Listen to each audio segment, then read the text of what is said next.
Thank you, Sandhya. Thank you, Kevin, and great to be here. So here's what I was going to do. How many of you heard me speak before? All right, a few. Okay, good. And how many of you were students of mine at Harvard Business School? Oh my God, so 1, 2, wow, yeah, fair enough. Okay, yeah. So you got to feel bad for these folks. So I'm going to talk for maybe 20, 25 minutes, and then the rest, I'd rather hear your questions.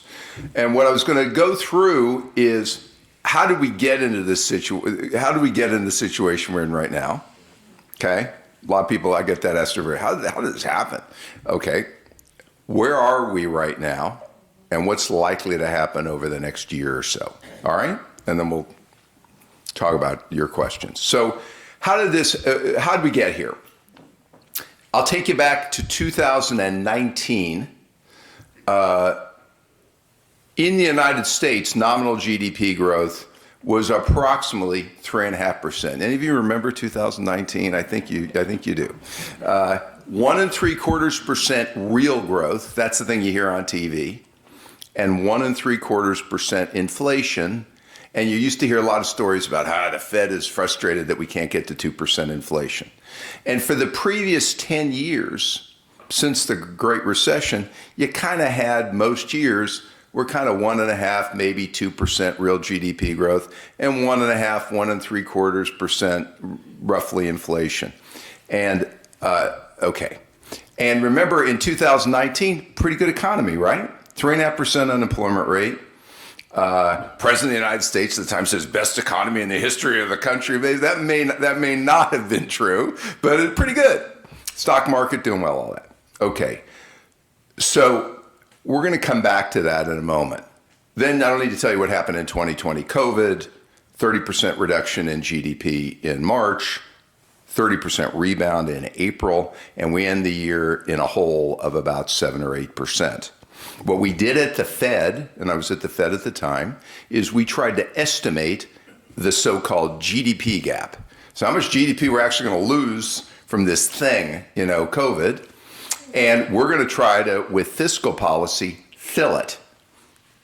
And the Fed's going to try to print every dollar of it. We're going to monetize it. So that's what we did. So there was a legislation called the CARES Act. Remember, you don't even remember anymore. The CARES Act, that was close to $2 trillion. And that just about, in a $23 trillion economy, that kind of just about did the trick. Okay, and we printed by buying 80 billion of treasuries and 40 billion of mortgage-backed securities every single month. And if you ask, and then we had these backstop programs, you remember, for the bond market, for a whole range of markets to restore market function. And if you asked me for a do-over on 2020, you could quibble, but I'd say not bad. The problems, in my opinion, that we're facing now started toward the end of 2020. All right, everybody blames COVID. So one of the things that did happen, because we injected this large fiscal stimulus in the economy, consumer spending during 2020 actually did not decline. Probably the first recession in history where consumer spending did not go down because we had so much fiscal stimulus. And what does it mean? People couldn't, I don't need to tell you, you couldn't go to restaurants, you couldn't go fly. So what did people do? They bought goods. And so goods spending went way up. And in fact, I think we used to figure it by the end of 2020, goods spending in the United States was probably 10% higher than it would have been if COVID never happened. All right. So we didn't spend much on services. We spent a lot on goods. So that's step one. So supply chains compromised for obvious reasons because of COVID, and you're spiking goods demand. So goods inflation, we started to lay the seeds for goods inflation. It gets better. So then you get into 2021, and we pass a new piece of legislation, new president, and it's called the ARPA, American Rescue Act. Remember that one? We're still living with that. Another 1.9 trillion. Okay, it's attributed to COVID, but honestly, doesn't have much to do with COVID, in that it's not filling the gap anymore. It's over and above the GDP gap. It probably should have been, in hindsight, 400 or 500 billion, maybe. Okay, most of the American Rescue Act money got sent to the states and never did a lot of it never did get spent by the states. It's going to be spent, and it's being spent now, but the states didn't need it, okay? So that's why if you watch this kind of thing, states went from deficit to surplus. The governors were very proud. We've really turned around the fiscal situation in our state, and a lot of it is they got all these transfer payments from the federal government that they didn't need, okay? That's number one. The Fed, I think this was a mistake on monetary policy. That gets passed, and the Fed decides we're going to keep, for all of 2021, buying $80 billion of mortgage-backed securities and $80 billion of treasuries and $40 billion of mortgage-backed. And you may remember, for those who follow the Fed closely, that's where I was getting in trouble saying we should stop, or we should talking about stopping, because we don't need to keep doing this. What was nominal GDP growth in 2021? This is a good quiz question for you. And this is how we knew at the Dallas Fed we got a problem. Didn't take a genius. What was nominal growth in 2021? 12%. And I mean, go find me a year in the last 50 years where nominal growth was 12%. Good luck with that.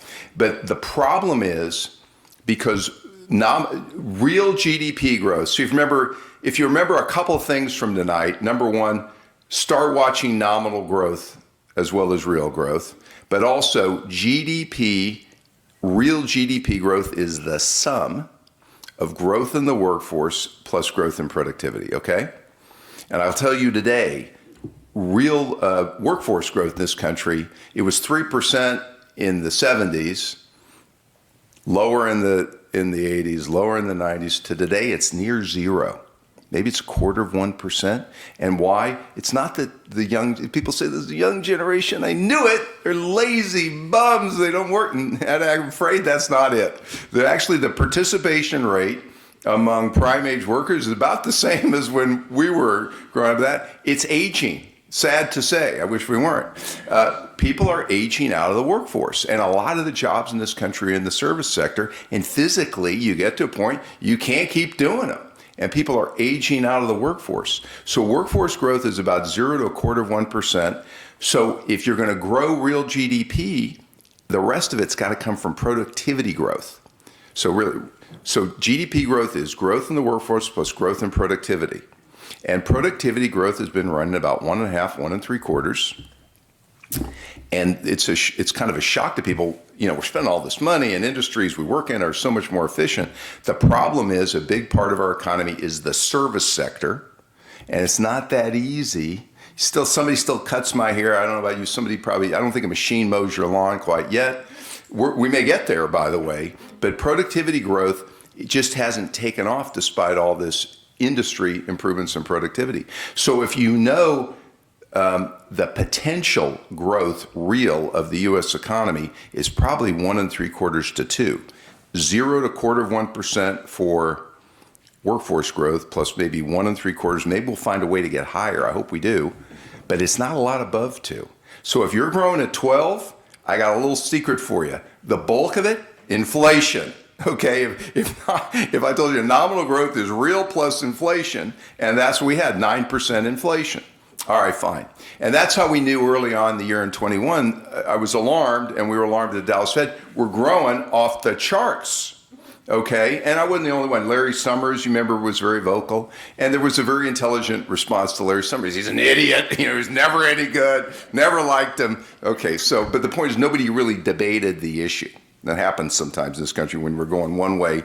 Nobody wants to get in the way. Okay, so we get into 2022.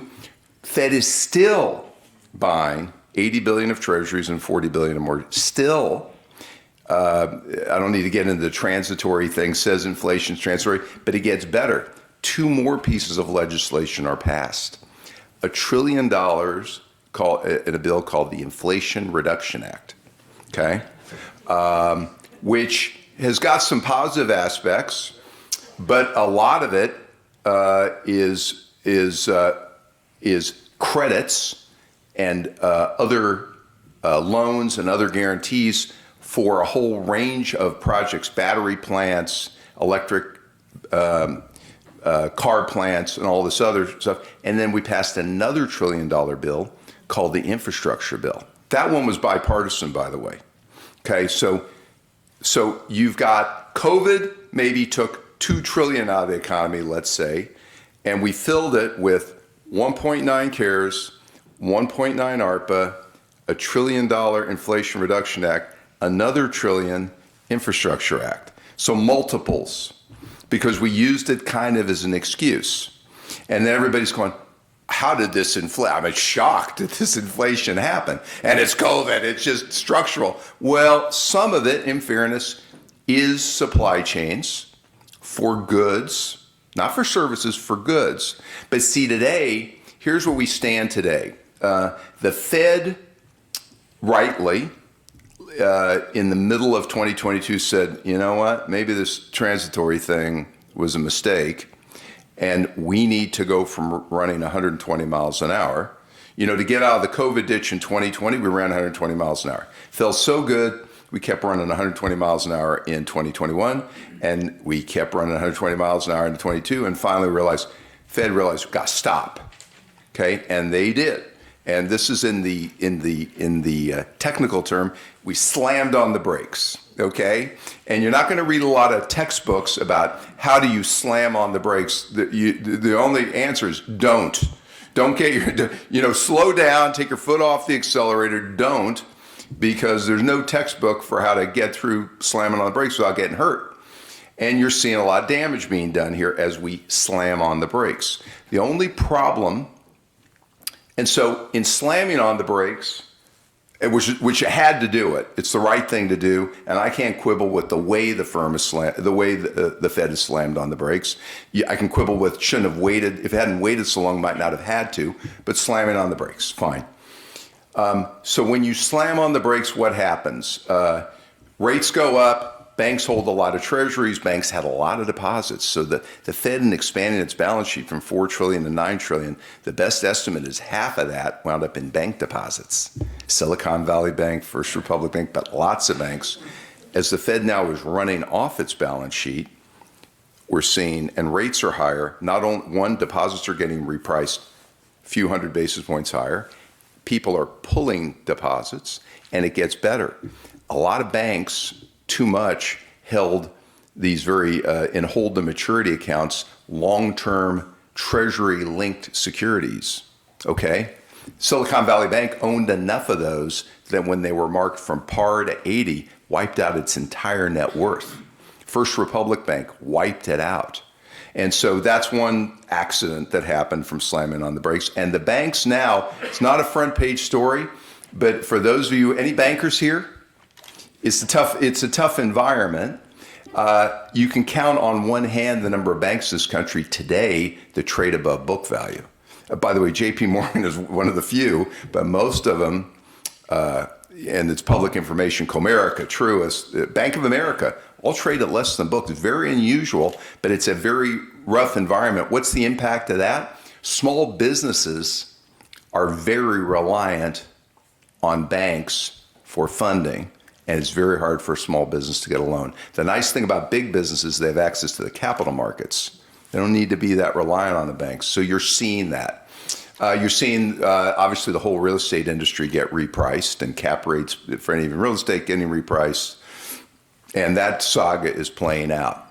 Now, the obvious question people ask is, why are we not in a recession, right? It's a miracle. The economy, it's so strong. Why is it strong? I think I have the answer why it's so strong. So the deficit in 2021, in 20, the deficit was close to $3 trillion. Okay, so 15% of GDP, 14. That's historic. Deficit in 2021 because of ARPA was also close to $3 trillion. I mean, should have been talked about, should have been the front page story every day. These are massive deficits.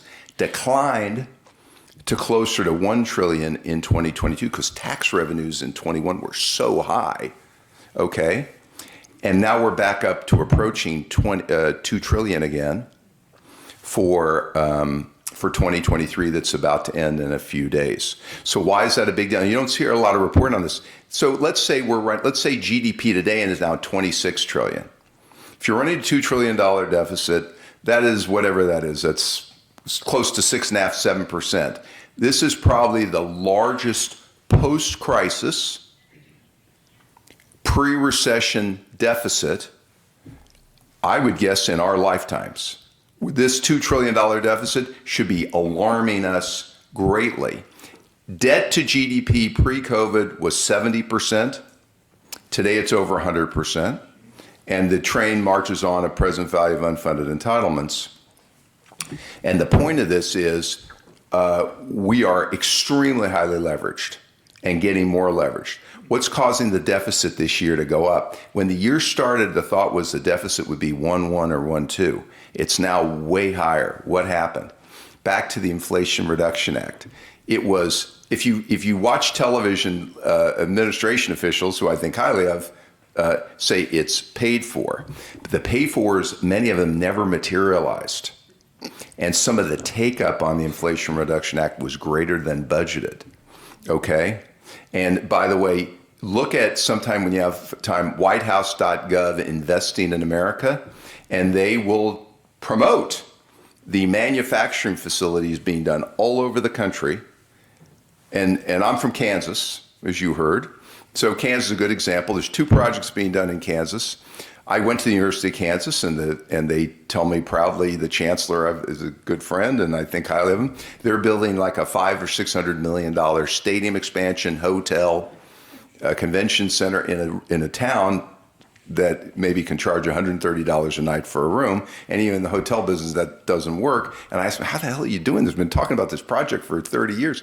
He goes, we had an extra $150 million from leftover ARPA money. What was this supposed to do? We're going to use it, and we're going to do this project. Gets better. A little bit after that, a few months ago, it announced the largest infrastructure project in the history of the state, a $4 billion battery plant in DeSoto, Kansas. So DeSoto, Kansas is a little small town where you used to get a traffic ticket because the speed limit was 5 miles an hour on the way to going to college. Then, the point of it is it takes 20,000 workers, okay, to do this plant. The unemployment rate in the state of Kansas pre-announcement was 2.9%. There are only 40,000 people in the entire state who identify as unemployed. Okay, now multiply this. This is going on in not every state, but most states in the country. Kentucky, you go in a map of the country, it's spread with either Inflation Reduction Act projects or Infrastructure Act projects. Okay? And what's the point? These are the type of projects you would normally do after a recession to stimulate your way out of a recession. The difference is we're doing them now, pre-recession. And they are increasing demand for goods, services, but particularly labor, which we don't have. At the same time, the Fed interest rate increases are supposed to be diminishing, right? That's what the reason they're doing. The reason the Fed's raising rates, remember, they wanted to get the labor force into balance, and we still have a very low unemployment rate, and they want to. But there's a counterforce that's blunting monetary policy. This is going on in plain sight. All right? This is the reason we're not having a recession this year. And if the spending continues, which I think it will, I don't know that we're going to have a recession next year. Now, you may wish we had a recession, but we're running very large deficits. Normally, we run deficits like this in a recession because tax revenues go down. And I said the pay-fors were higher tax collections. Tax collections are 7% lower this year than they were last year. So it's not. The pay-fors aren't materializing, and we're running higher deficits. What's a couple of symptoms of this? Anybody here watch the 10-year Treasury? If you don't, you should. And I've been saying this for the last 6 months. Watch the 10-year. It's just backing up. So the Fed is agonizing over whether it wants to do one more rate increase, and it skipped the meeting. You can forget the Fed now. There's a tightening going on away from the Fed, much more serious than anything the Fed could do. The 10-year Treasury's gone from, I think, in April, it was down at 330 or 340. Today, it's at this moment, it's at 460. This is a massive tightening. And the difference when the 10-year backs up, this is not, oh, we can decide to lower it. No, this is market determined. Okay, what's happening? The Fed isn't buying treasuries. The banks, they bought treasuries, didn't work out very well. They're stopped. And so people are saying, with these size deficits and with all this treasury supply, I need higher compensation. Now, this will eventually settle out, but we've had a very severe tightening at the back end of the curve, which is why the stock market, can't go up with the back end this way. And we're barely, though, eking out enough GDP growth to stay out of recession. But most industries, goods are very weak, banks are struggling, small business is struggling, the real estate sector is struggling. The service sector, though, is very resilient. And people who are, there's a demand, because there's demand for labor. So yes, the COVID savings have diminished, but people don't just spend money out of savings, they spend out of income, and incomes are strong. And oh, by the way, the more these projects get announced, there's a bid for higher wages everywhere. And it's not an accident that you're seeing all these strikes. And by the way, everybody's focused on the auto strikes. Anybody talk about the airlines just have had labor action? The shipping companies, UPS just signed under pressure a new bill, a new agreement that had called for a substantial increase that we're embedding higher and higher costs because workers lost purchasing power. They have a lot of leverage and they know it. And the reason these strikes work is, what are you going to do? You've got to accede to their demands because we don't have enough workers. And you talk to businesses, and a lot of you probably in business know this, can't find workers or struggling to find workers. All right, so where are we going to go from here? My job, which is now I'm free to talk more, is you got to call this out. Now we got one other little problem, and then I'll talk about structural drivers, and then I'm going to stop. We got one other thing that's compounding this: oil. Okay, so there's five. I'll say if you watch television, they tend to focus on what I call the bouncing ball, which is the latest data release. And the Fed says we're data dependent, loves to look at, I always hated that term and I never used it. I tend to look, I'm a business person, I focus on structural drivers. There are five, I already mentioned most of them, so don't need to spend much time. Aging workforce, slow workforce growth is number one. And by the way, don't feel so bad. It's bad here, it's worse in Germany, it's worse in Japan, and it's worse in China. China's got a terrible aging problem, which they masked, kind of like we're doing now with lots of investment spending. But when that investment spending runs down, you're left with this hangover, and you're seeing the massive slowdown in China. So the problem of the world is not too many workers. The problem of the world, by and large, is we don't have enough. When we were growing up, remember the book, The Population Bomb? Our worry was, what are we going to do with all these people? And even with all the conversations about AI, or what are people going to do? There'll be plenty of jobs. I would argue the issue is that people are going to need more training, but we don't have enough workers. So that's number one. Number two is the energy transition. While we're moving to wind, solar, and we're limiting, although we're producing a lot of oil, we could be probably producing more if we wanted to. We're limiting oil. Because of that, there's a gap between demand globally and supply, and you're seeing the spike. You talk about trying to fight inflation. The ground zero of the inflation problem is the $50,000 a year worker. There are 50 million of them who can't make ends meet and has usually got to drive to get to work because they don't have mass transit options in many cities. And imagine this oil price going up. It just means I need more money. I need higher wages. I got to switch jobs. And it increases this wage price spiral issue. So the energy transition is going to be with us for the rest of our life. It is enormously expensive. And I'll talk more about it in the Q. There's other concerning things about it, but we're running up a very large deficit in part to make investments in that transition. The only question of will they be globally competitive? We'll come back to that in the Q&A. Third big one is technology-enabled disruption. Already mentioned it. That's a good thing. It's disinflationary. The issue is, in order to capitalize on it, you need better early childhood literacy, better educational attainment, high school graduation rates. And for those of you, I spent a lot of time on this in my rest of my life on we are lagging the rest of the world, and we've deteriorated post-COVID. And so that's where a lot of this emphasis ought to be. You know, teacher comp, early childhood literacy, full day versus half day pre-K, and I don't seem like child care that's affordable for women and where the kids are read to. We're not talking enough about it. We're not putting enough emphasis on it.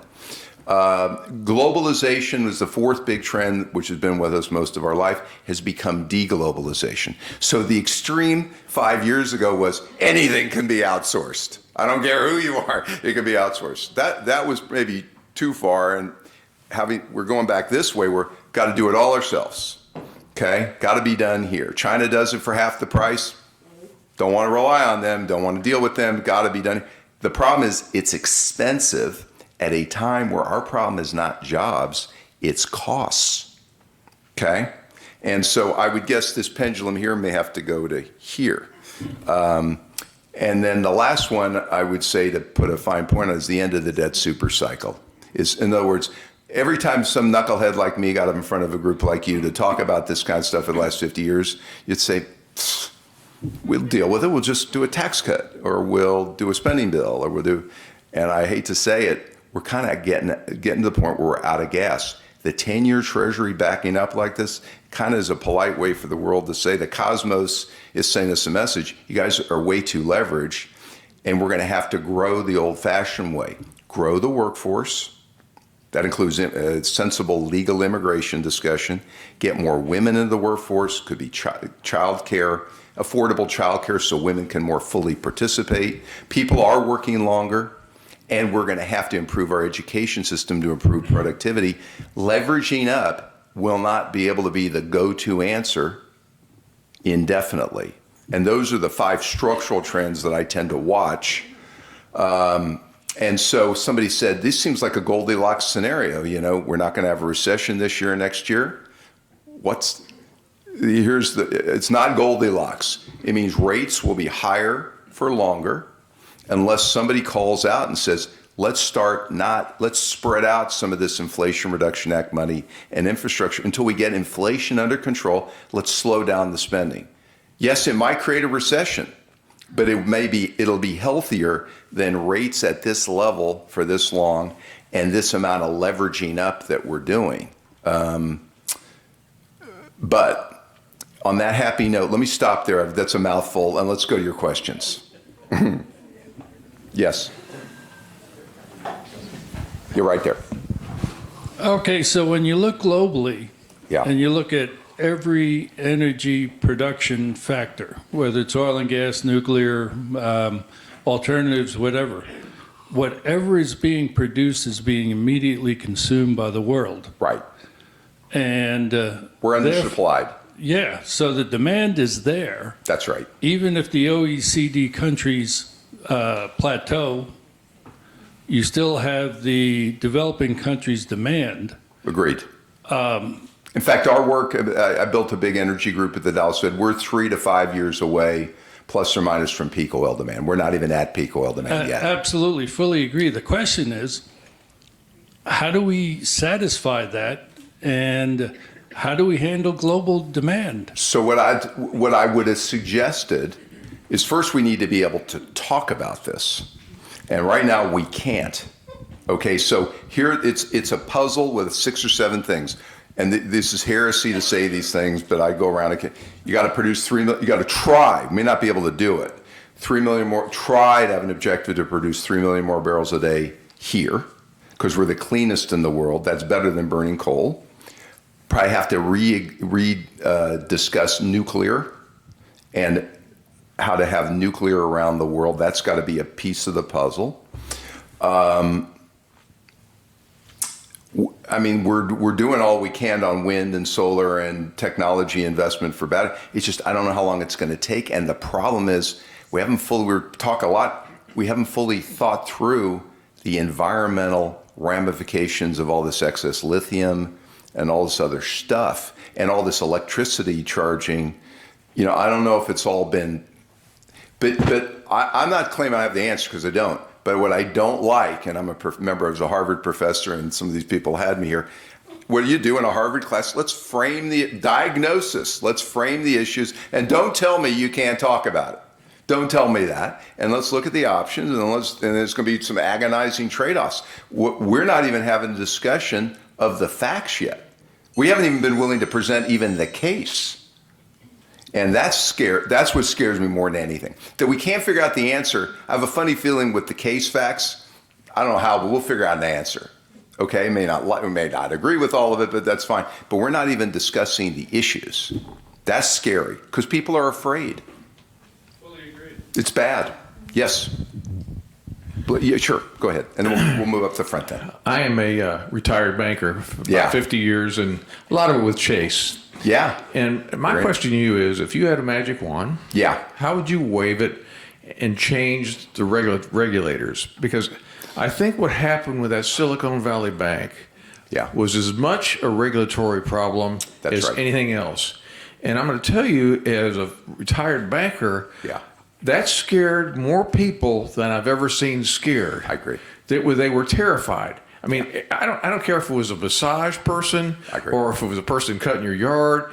Where do I put my money? And it's not over yet, by the way.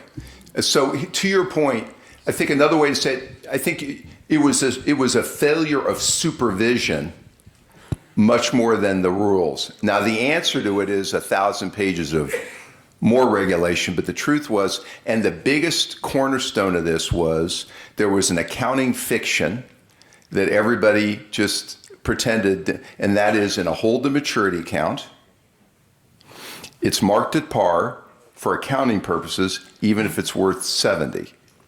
And the regulators all knew, the Fed, I can tell you, they all knew about it.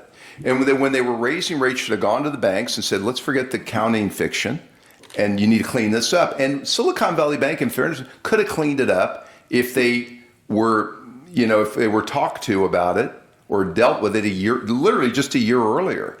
And so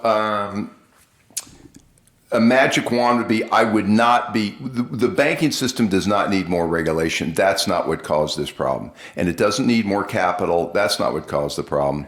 But you need more you need to get rid of the account. I would get rid of the accounting fiction on the hold-to-maturity account. That I would do. And you're going to need a transition period for some banks. And I know who they are. And by the way, the whole world knows who they are now because I've looked at all the, Truist and Bank of America. And Bank of America has $106 billion, probably and growing, loss. Just clean that up and let people go. But what the banks are doing, to your point right now, every bank I talk to is shrinking their lending. They have to still lend. They want to keep making money, but they're shrinking into their capital, and they're petrified that there's going to be another run on deposits. And there might be, by the way. And I would have, if I could wave a magic wand, I would at the FDIC, I would raise the insurance level for small, mid-sized banks. For business accounts, payroll accounts, I would raise it up to X, but above like 10 million or something, and get these small, mid-sized banks in a more level playing field. That's the other change I would make. No, that's not happening, by the way, but blah, blah. Yeah, go on. Yes, sir. Yeah, fire away. Do I need the mic? No, yell, and I'll repeat it if they can't hear. Well, you haven't mentioned the war. Right? I haven't even mentioned the war yet. I could, but I didn't have time. This is right now at the center of the prospect of a government shutdown this Friday. Yeah. Where Rand Paul in particular has said, they were trying to separate the war. Right. Biden was demanding another $24 billion for Ukraine. Right. Ukraine would get. Yeah, I know. Ukraine workers would get paid. Yeah, no, I know. Wouldn't get paid. Okay. So it's strange that BlackRock, we're going to borrow, and also that BlackRock is now, and the hedge funds are the biggest buyers of T-bills right now. Well, a lot of the hedge fund community is short. Yeah. They're shorting T-bills. So that's very crazy that we're borrowing from the hedge funds to finance the war. So, but my question to you is this. Yeah. You also haven't mentioned derivatives, which is two. So you want to stick with the war, or you want to go to derivatives? Let's stick with the war. Okay, well, go ahead. Go ahead and ask your question. Let me try to answer just in the interest of time. Well, as the world is kind of fleeing the dollar right now. It's not fleeing the dollar. The dollar has never been stronger. It's the opposite, because our rates are so high, the dollar is actually strengthening. And that's nations are raising interest rates. That's right, to try to protect their currency. 120% right now. Right. There's a new game in town called the BRICS. Okay. Yeah. Okay? So wouldn't it make sense for the U.S. Yeah. to put Glass-Steagall back in place to Yeah. protect what's legitimate banking from the crash of all derivatives? Yeah. And work with the BRICS to participate in All right. big project development in the physical. Okay, so let me try to cover this. Let's start with the war and the budget shutdown. So to me, and I mentioned most of what you see on the news is the bouncing ball, which means it's like covered like a sporting event, and it's a lot of name calling, and the press is consumed with it, and even I get consumed with it. But at the end of the day, my best advice on the government shutdown is don't watch it, don't pay attention. It is cosmetic, and they'll resolve it somehow. And yeah, it happens to be the proximate cause of Ukraine. We have a government spending problem. That is what they need to be talking about. And instead of covering the food fight, the press is not covering the fact we're just over leveraged. Now, maybe they're not equipped to discuss it, but that's my view on that. Now, on this issue of derivatives, so the only thing I would say that's good is in the aftermath of '08, not perfect, in the aftermath of '08, the one new thing that got put in place is stress testing. There's a banker back here. And so banks got stress tested, which means you run a scenario where if you have derivatives, you take the tail event and you see whether you're too leveraged. So the derivative thing actually in the banking system, at least, it's not perfect, but I think the regulators actually, in my view, have a decent grip on it. And whether banks and broker dealers should be separated, I have probably a discussion for another time. I just don't I don't know. But I think the derivative issue actually is, may not be as big an issue as it was. Well, I just talked about it, but the war, if you want to talk about it as vis-a-vis economics, it's just all the same thing. We're spending more than we're taking in. We're willing to run big deficits. And in fairness to the Republicans, they're saying you got to stop. But the truth is, fine, but it's got to be part of a bigger discussion. It's not just the war that we're spending. It's a whole range of other things. And we're spending, while we're doing it, we're actively making it worse every 2 weeks. Watch the bid. There's a public bid schedule for all the Inflation Reduction Act projects, Infrastructure Act. We're spending more and more and more, and it's deficit financed. The war, I agree, is a part of it, but it's like 10 things, and that's one of the things. And it's a problem. Yeah. Oh, yeah, well, then we'll go to this side. I apologize. So I'm very interested into money supply. It seems like people are paying attention. Yeah. The money supply has dropped by about 900 Yeah. from July to April. Because of QT. But since April, it's increased by about 19%. Yeah. It's like nobody's paying any attention to this. What do you think? Why is it increasing? I don't know. And then secondly, what would you do if you were still on the FOMC? What would your vote be for? Would you have another hike in store? So this would be an example of, and I used to say this probably 50 times when I was at the Fed. I'd be giving a speech everywhere I went saying the same thing. Monetary policy is essential. If inflation remains sticky, the Fed's going to have to keep raising rates. However, monetary policy is only a part of overall economic policy. And we've got we're spending. The reason I'd get into, and people say politically, but somebody's got to talk about why is the economy so strong that we have to raise rates? Without the American Rescue Act excess money that we're spending today, Inflation Reduction Act and Infrastructure Act, I think the Fed would have quit raising rates at about 4.5, 4.75%. We'd be done. We might be in a recession right now, by the way, but maybe we'd be coming out of it by now, and it would be much healthier than what's going on. Someone has got to talk about this, because if everybody just stays in their lane and does their job, then the Fed will keep raising rates, the government will keep spending, saying it's paid for, the deficits will be running above $2 trillion next year, and we won't understand why it's a very distorted, dysfunctional economy. I think somebody's got to talk about it. You know what I mean? And it doesn't help that it's an election year, and that, in fairness to Jay Powell, You know, he could have talked about it 3 to 6 months ago. Every month that goes by, probably can't talk about it at a certain point. It's too political. Where do you see America in the next 3 to 5 years, economically and socially and culturally? Well, we are going to have, my fear is once the government spending starts to, the ARPA money is going to a lot of the ARPA money has to be obligated in the lingo by the end of 24 and spent by 25, or else the states lose it. So it means it's going to have a finite end. That's one part. Already went through the federal budget deficit. That's why you don't see it. The Inflation Reduction Act money and the Infrastructure Act money is going to start to slow down. And my concern is when all that happens, you may have a very severe downturn then. Now, the good news is the Fed can lower rates. That'll help. You normally would want to do some fiscal stimulus. We may not have it to do. And so my judgment is we're kicking the can. And we'd be better off slowing down the government spending now.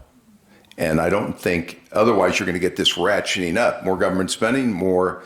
And I think we need to have a total relook at energy policy because if we continue to be undersupplied for energy, whether you like it or not, inflation is going to stay sticky. So my worry is we can get down to 3% inflation, but it's going to be hard to get a lot below 3%. If you've got this kind of government spending and undersupply globally of oil. And so that's my worry. In terms of the country generally, I have enormous confidence in the United States that if we raise issues, frame them, and whether you like it or not, disseminate the information and debate them, we can figure out how to solve any of this. We got enormous advantages over everywhere else in the world. Where just our public discourse right now is not allowing us to frame and tee up these issues. I say that as a Harvard Business School professor where every class, that's how you do it. And I know the world is not like that, but we've gotten way far away from it. Yes? Decision-making at the Federal Reserve and how did they go wrong?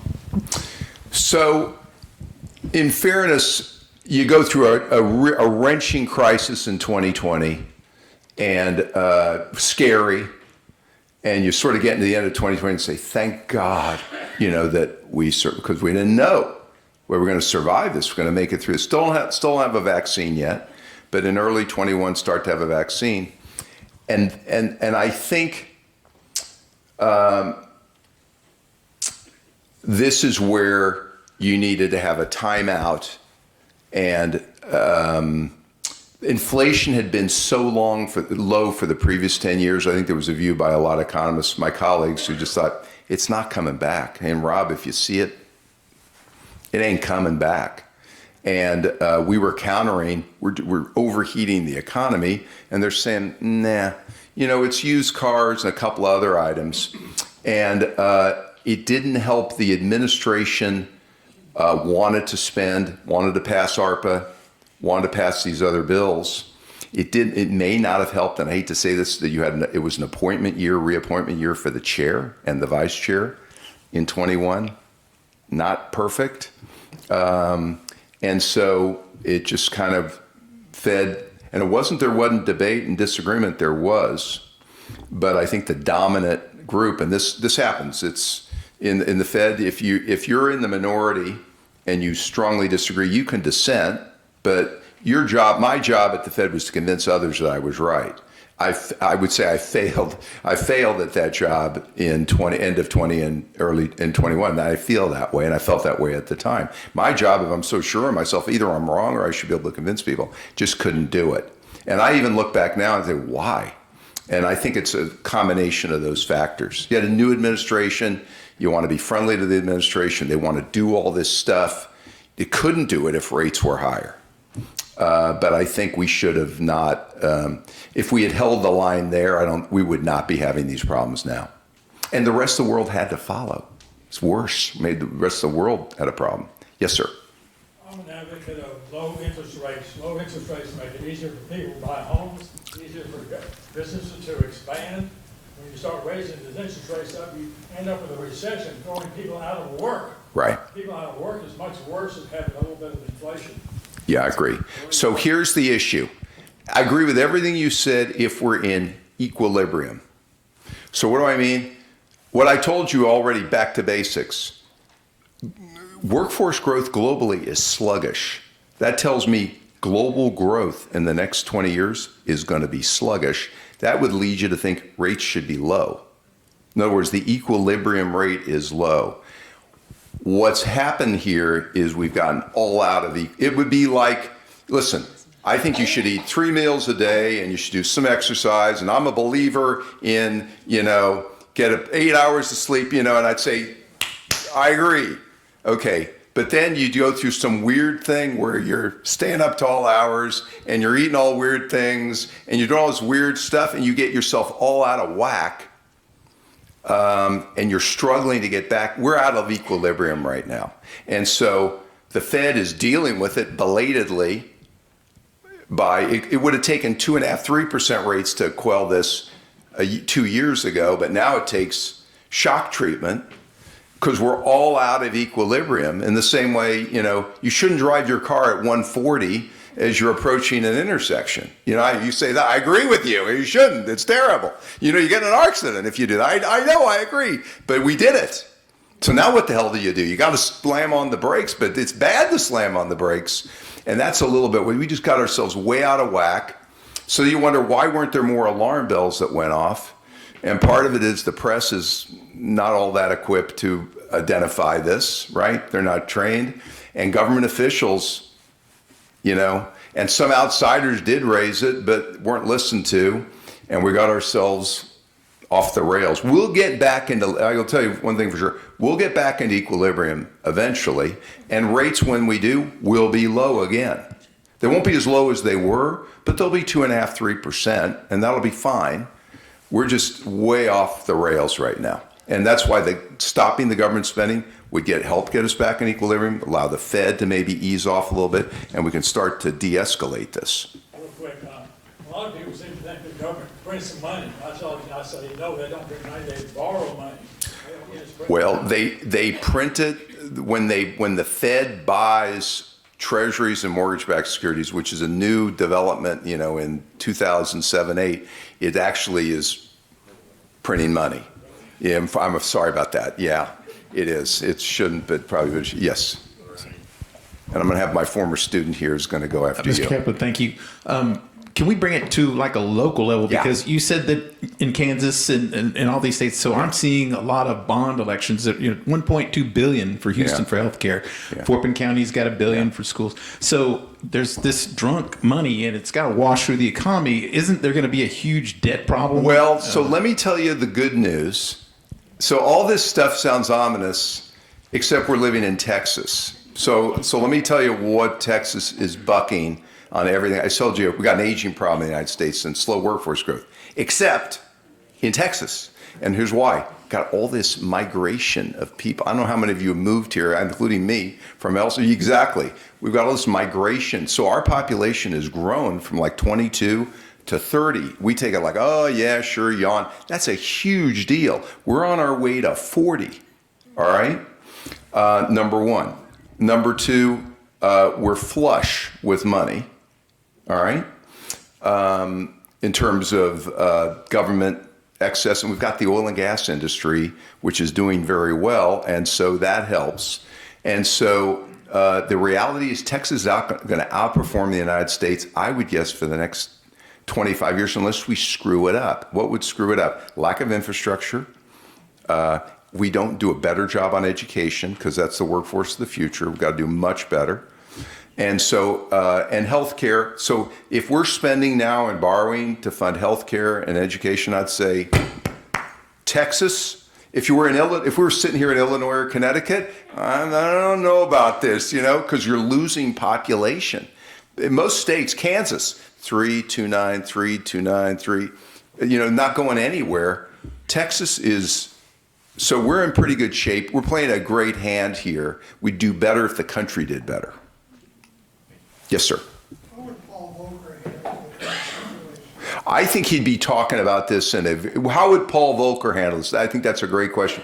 I've thought about that because I've met him a few times. He would be blunt and he would talk about government spending. He'd talk about the energy situation. He'd talk about it and people say, butt out. He'd say, no, don't butt out. I'm sitting here raising rates like this and I don't want to have to, but I will if we don't get more discipline in other parts of government. I think he'd call it out. That's what I think. What did he do when he let rates go up to 19? What he did is we came out of the 70s, the 60s and then the 70s where we had a number of these issues, inflation issues, and he decided, back then, somebody asked about money supply, he decided that the number one metric of the Fed was money supply, and they were going to use it to get money supply down.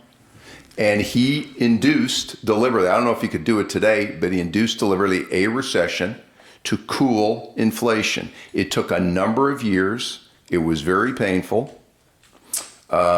But it was effective, and we eventually wrung inflation out of the economy. It also didn't hurt. The U.S. economy also became much less oil sensitive, and the price of oil in the 80s started to come down. Remember, the 70s was the terrible year with the oil spike. That helped too, but he waded right into this. The problem with what we're doing now is, we're raising rates, but we're raising rates to counteract something we are also doing at the same time. He would say, this is stupid. He'd call it out. I think he'd call it out. I may be wrong. Yes. I have a quick question. Have you ever thought about writing a children's book or young person's book? I've written 3 books for leadership. But for kids 18 and under? If I thought I was qualified, I would, but I don't know if I'm qualified. You are more than qualified. Well, I don't because know. I have a second question is, how do we communicate this message you have, which my son is 27, my daughter's 20. I think we have 3 high school students here. Yeah, good. It's very, it's a difficult message. How do we, are there ways or organizations or things that you could give us as parents to communicate this message to our kids? So let me give you this. First, believe it or not, I was never like, YouTube, what is YouTube? What is that? But now I watch it and I learn more. So if you look at Robert Stephen Kaplan, but I'm not the only one, I got a bunch of videos on every aspect. What's the difference between structural and cyclical and all this stuff. And you'll notice the way it's programmed, if you're looking for economic videos like that or leadership videos, it'll give you more, and I see fantastic stuff that I'm learning all the time. And so I would say, actually, I would use YouTube for that, if that makes any sense. Yeah, sorry, yes. Yeah, okay, my student gets the last word. This is one of my former students, owner-president program. And he survived it. Leadership program. So, do you think we need 3 million additional barrels of oil production in the United States? Do I think? I don't. You said something about Yeah, I did. So and I throw this out, and every oil CEO says to me, you have lost your mind. We couldn't do that if we wanted to. They do tell me that.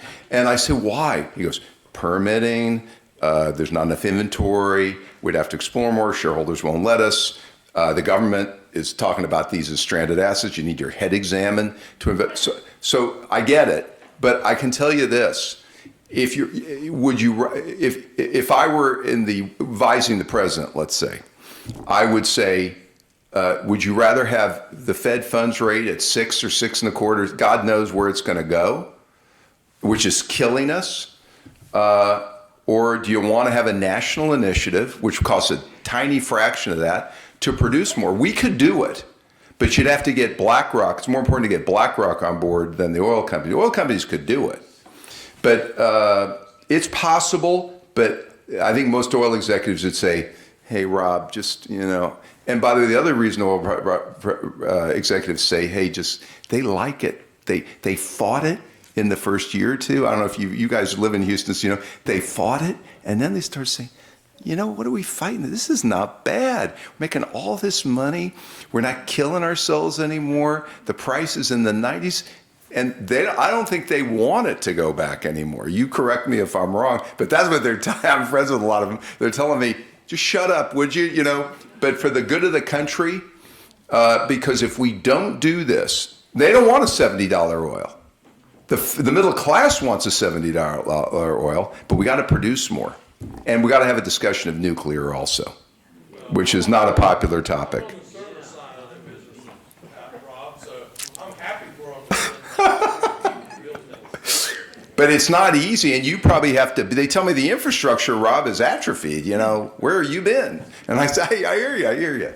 But I'm worried more about the country and that the costs of what we're doing. It concerns me, and that we're going begging to Saudi Arabia and other dirty producers. You produce more, like, oy. And, you know, we're producing more, we're burning more coal globally. We're not making the environment cleaner by doing this. We're making it dirtier. Why? But I don't know. I don't have the answers. I definitely don't have the answers. But I'm trained in how to frame the questions, and let's discuss it. And when people say to me, no, just we're not going to discuss it because we need, you know, virtue signaling and all that, I think, hey, it's not, that's the problem.